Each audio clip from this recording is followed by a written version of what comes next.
Before this video starts, if you enjoy this video, there are many more like it already on the channel, with many more like it to come in the future, so subscribe. I'm trying to hit 100,000 subscribers by the end of the year, so I would really appreciate it. I upload 6 days a week on this channel, so if you're looking for some consistent basketball talk, this is the place for it. Also, drop a like on this video, it only takes 1 second and makes a massive difference. Also, real quick, if you've been wondering where the podcast has been, well, last week we recorded an episode with B-Souls as the second guest. However, the footage for that was corrupted, so the episode had to be scrapped. And we had to make up for it on short notice, which is why it's been 2 weeks, but me and Mojo recorded a Q&A to make up for it. We talked about a variety of topics ranging from which NBA players were the baddest to Lou Williams and his whole situation in Magic City with the strippers. Here is a quick clip. Oh, what we were talking about in the text was we were texting about this, and I was like, even though the reason Lou Williams went out there was not because of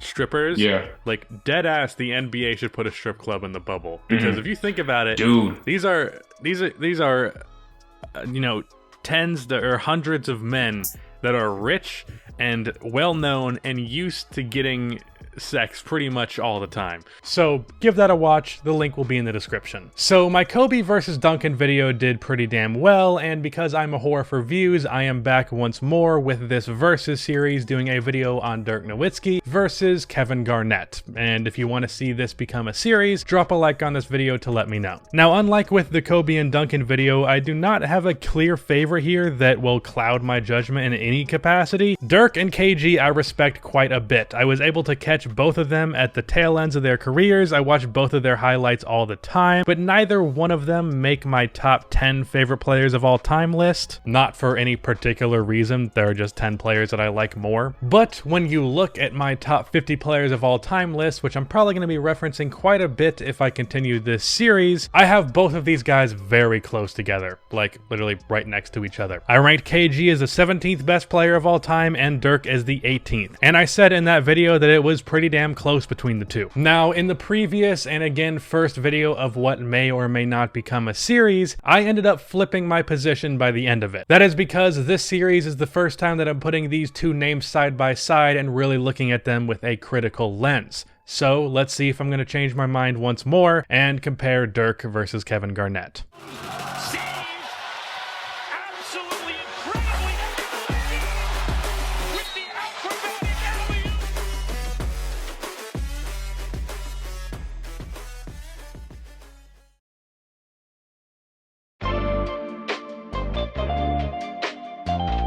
So I'm going to take the same approach if I continue this series with that last video, which is I'm going to break this down into a few categories: scoring, defense, rebounding, playmaking and intangibles, accomplishments, and then I'm going to put all of this into context with their help at the end. So starting off with the scoring, this is a bit more of a contest than I think people give it credit for. However, I do have to give this one to Dirk. Like, I think we all saw this one coming. Dirk is the greatest shooting big man of all time. Now, that title will eventually be taken by Karl Anthony Towns when he gets a few more years under his belt, but Dirk was the guy who started this all off. Like, there were big men who could shoot before Dirk, but none were as good as Dirk when they did it. Stretch bigs previously were role players, not franchise players and MVPs. Dirk, of course, was a knockdown three-point shooter, phenomenal mid-range shooter, and I mean phenomenal, like he is one of the 5 greatest mid-range shooters ever. He has the patented one-legger that he uses in the face-up and in the post, and I actually use quite a bit myself, but I feel the jump shot and fadeaway could often overshadow how good Dirk actually was at other elements of offense. Dirk was a respectable finisher that could get to the rim off of the dribble quite often because he was a really good ball handler for a 4, or well, really good at ball handling for a 4 in his time. Now power forwards are just big small forwards, but for his time he was getting by his defender quite a bit with his ball handling. With the threat of his jump shot, he had a lot of straight line drives. He had a few post moves outside of just going with the patented fadeaway, and he was also pretty damn good at getting to the line. For his prime years, he averaged 7 free throw attempts a game, which was quite a bit for a big man. But looking over at Kevin Garnett, he was obviously no slouch scoring the ball either, and weirdly he contributed contrasts with Dirk quite a bit while also being quite similar. He was a better and more angry finisher than Dirk. Like, if you haven't yet, I would highly recommend you look up Minnesota KG, because the dude has some of the meanest dunks that I've seen ever. But KG also has a good mid-range and post game, but he didn't have a three-point shot, and his mid-range game was very good. However, it did not reach Dirk levels, and he was a better ball handler than Dirk, so you do have to give him that. However, when we look at the volume and efficiency, it really separates the two. As for their primes, Dirk averaged 24.5 points a game to Garnett's 21.3, and he had a 58% true shooting percentage to Kevin's 55% true shooting percentage. So Dirk did not only score at a higher volume, but he was also more efficient when doing so. So Dirk wins the offense, but moving over to the defense, this is way more of not a contest than the offense was, because Dirk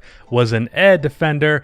Kevin Garnett is one of the greatest defensive players ever. I said in that previous video that I believe Duncan to be the greatest defensive power forward ever, and the only one that is even in that conversation for me is Kevin Garnett. Pretty much everything that I can say about Duncan defensively, I can say about Kevin Garnett. The one thing that I would say that Duncan has an edge on is he's better with physicality. Like, I trust Duncan to defend Shaq, Garnett not so much, but outside of that, they're basically the same on that end. Great shot blocker, can switch onto the perimeter, good defending the post as long as it isn't a very physical player, and energetic as hell, which rubbed off on his teammates. Which is an edge that I would give to Garnett, because Duncan would get a block and he'd be stone-faced as he always was. I mean, look at this face right here. After a block, he looks exactly like this and is probably just thinking about what pair of jean shorts he's going to buy at Kohl's after the game, which is exactly what he was thinking about before the block. With the big ticket, he would get a block, scream, and pound his chest, which would get his teammates hyped, and that would make them play defense even more aggressively than they had previously. But this is not a Garnett versus Duncan video. The point is, Garnett was an amazing defensive player and a very infectious defensive player, whereas Dirk was an okay defensive player at his absolute best. Then for the other aspects of the game, Garnett obviously wins rebounding, as he led the league in rebounding 4 years in a row with 13 a game over a 5-year stretch. Dirk never even officially averaged 10 rebounds per game at any point in his career, and Garnett's worst rebounding season would be the 4th best rebounding season of Dirk's career, in their primes of course. And then when talking about playmaking, this one easily goes to Garnett, and this is a factor that I think is incredibly underrated for KG. For his prime, he averaged 5 assists a game as a power forward. At his peak, he averaged 6. The guy was an amazing playmaker for his position. Dirk, on the other hand,